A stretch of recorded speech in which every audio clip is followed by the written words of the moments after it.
All right, let's talk about Game 1 between St. Louis and San Jose on May 11th. The Sharks won this one 6-3 to take the first game of the series. Before we jump into the scoring and whatnot, just a quick note. San Jose is now the only Stanley Cup finalist since 2014 who are now still left in the playoffs. Some players to take a card on who haven't really been doing much of this playoffs, who've been a bit invisible for San Jose. I want to say that's Evander Kane, who did play physical in this game, and all the three players I'm going to mention all did get a point, but still, he really hasn't delivered. He hasn't really come around or bloomed, so to speak.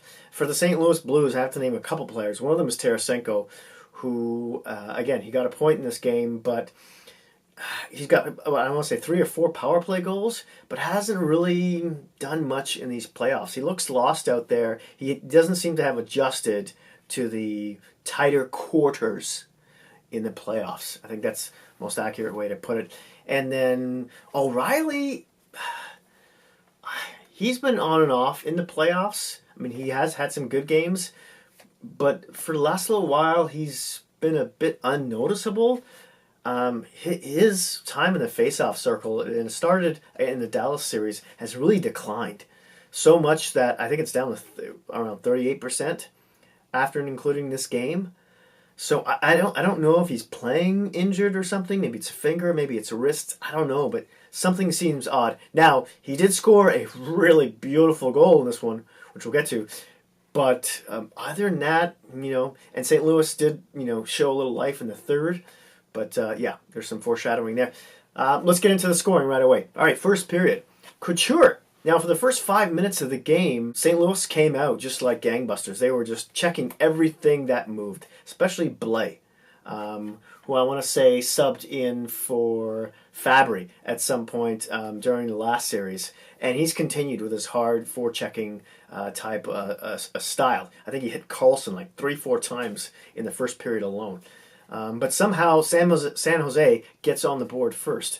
On a sort of 2-on-2 that turns into a 2-on-1 somewhat. A goal by Couture, assisted by Nyquist and Mir here at 3:31. Couture gets his 10th of the playoffs, and after this game, I know he leads the playoffs in points with I want to say 16. But in any case, this goal could have been prevented by St. Louis because, the goalie is supposed to typically the goalie takes the shot. In these 2-on-1 circumstances, let the goalie take the shooter, and the lone defender takes away the pass. And of course, this guy really didn't do either. I can't remember who the defenseman was. And of course, once the pass went through, Binnington didn't have a chance. It was a wide open net. It was hard to blame Binnington on any of these goals, really, one of them being an empty netter. And I thought it strange that Berube didn't, and the panel said this. I was watching Sportsnet, and they echoed the same sentiment that why not pull Binnington after the fourth goal? And why even bring him back for the third? Just save him for later on, because he's played, I want to say, around 47 games, 47 games since January 7th. Ever since, he came and St. Louis were, a whole team again, a well-playing oiled machine. And maybe he's not used to that.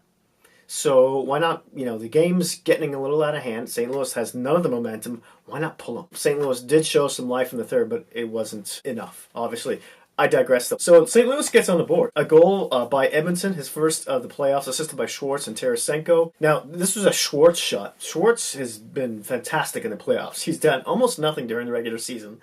I want to say less, 20 points or less, somewhere around there. And he's been terrific. I want to say he's got 13 or so in the playoffs right now. And this is a shot by him. And Edmondson, as you know, is a defenseman, but he joins the rush. And he gets in front of the goalie, and he's the one screening Jones, and he tips this in, and he gets the goal. All of a sudden, it's 1-1. It becomes a real back-and-forth style of game, which favors San Jose. I think the only way St. Louis is going to win this is if they start playing a more disciplined, tight checking game. Because the difference in this game, if you're to boil it down to one thing, was turnovers by St. Louis. So if they can handle that, and if they can try and get that first goal of the game, you never know. They might be able to bottle up San Jose. But if you start playing a free-flowing game, San Jose is going to kill you, especially with those puck-moving, swift kind of defensemen, which St. Louis has decent defensemen, just they're nowhere near in terms of the skating and the puck moving as the Sharks are, obviously. Back to the scoreboard here. Pavelski makes it 2-1 for San Jose. He gets his 4th of the season on the power play, assisted by Burns and Carlson. Now, this was the first penalty St. Louis took in like 6 periods. And if you were worrying before about Pavelski coming back with lingering concussion issues, I wouldn't have any. I'm not worrying about him anymore, because in the last goal he scored in Game 7 was a tip, if you remember, against Dallas, against Colorado in Game 7. And then in this game, he bats the puck out of the air after getting his own rebound, which goes up and flips in the air, and he bats it in. His focus, his hand-eye coordination is right there. I'm not worrying about the guy anymore. And this is bad news for St. Louis, for anyone else who comes out of the East. If San Jose happens to go through the finals, because the Sharks' power play was quite flat. Their PK was doing really well, but once they lost Pavelski, it just kind of flatlined for the most part there. Had some success, but now that he's back, it seems to be back on track. Let's move on to the second now, where San Jose just dominate possession of the second. And St. Louis just keeps turning over the puck. That doesn't help. And LeBlanc gets his 4th of the playoffs, assisted by Thornton. And San Jose, I keep mentioning, St. Louis has got, great depth, all at least through those first 3 lines and somewhat through the 4th. And this is San Jose's 3rd line that puts this in, and they've been getting depth scoring as well. They're just dangerous offensively all through the lineup. Forwards, D, lines 1 through 4, whatever, they're there. Although I don't think San Jose plays their 4th line too much. Then the Blues aren't done. They score O'Reilly. Now, I mentioned O'Reilly was a bit, has been losing faceoffs. He hasn't been too noticeable. And he still plays against the best players. But he scores a really beautiful Sidney Crosby-like goal where he comes up from behind the net. He kind of psychs out Jones and then kind of hooks it around the corner and puts it in. Beautiful goal. His 3rd of the playoffs, assisted by Perron and Blais. Is it Blais? It's Blais. He's been having a good game as well. Then, San Jose, Timo Meier. This was directly off a really bad turnover. I think Joe Thornton coughed it up to a Blues player, and then Thornton got it back. Somehow got it to Meier, a bank off the boards, and then he just beats the last defenseman, and he just scores a really Peter Forsberg-like kind of goal, inside, outside. Binnington didn't have a chance. That's his 4th of the season, assisted by Couture. The San Jose goes up 5-2 now. Meier, Timo time, gets another goal. Now it's his 3rd point of the game already.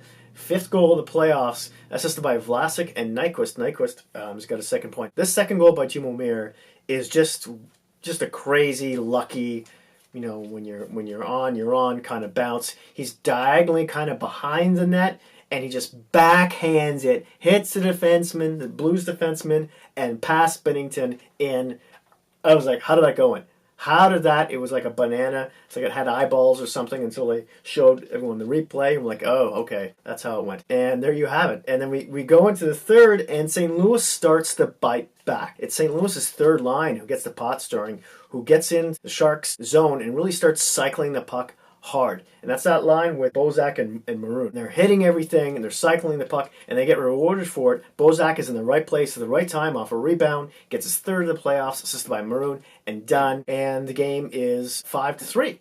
But then, of course, something strange happens. Berube pulls Binnington with 4:39 left in the 3rd. I know there's this whole thing with, coaches pulling their goalies a lot earlier than usual the past couple of years, 2-3 years now. But 4:39?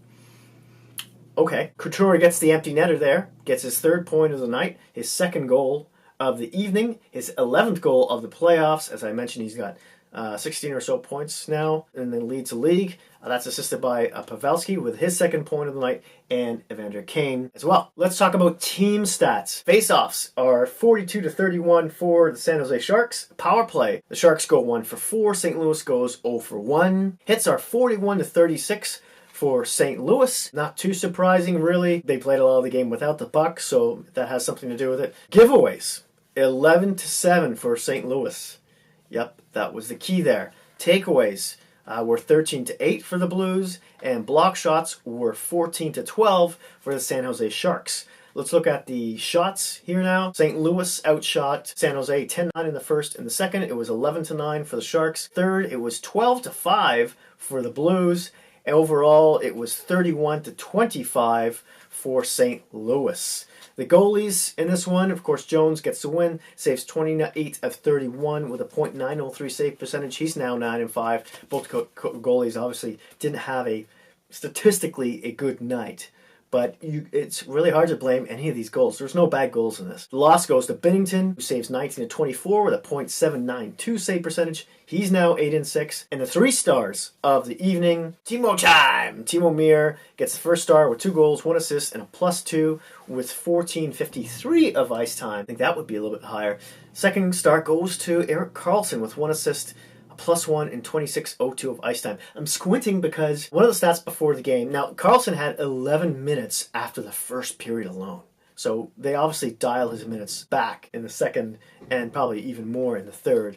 But Brent Burns had an interesting stat going into this game. He leads all players in the playoffs by almost an hour in ice time. And I think the record for that sits with Chris Pronger, who was averaging 33 minutes a night in ice time, over half the game. Amazing. So, I don't know, I thought that maybe Couture might get a star here, as opposed to, I don't know, even Karlsson, but Nyquist gets the 3rd star with 2 assists, +2, and 15:53 of ice time.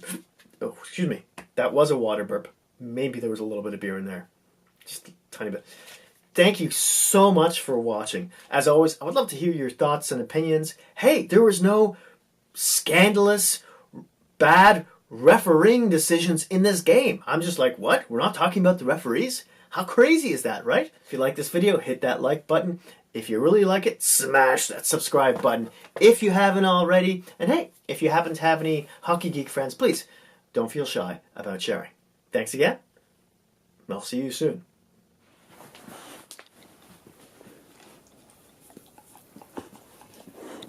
Huh?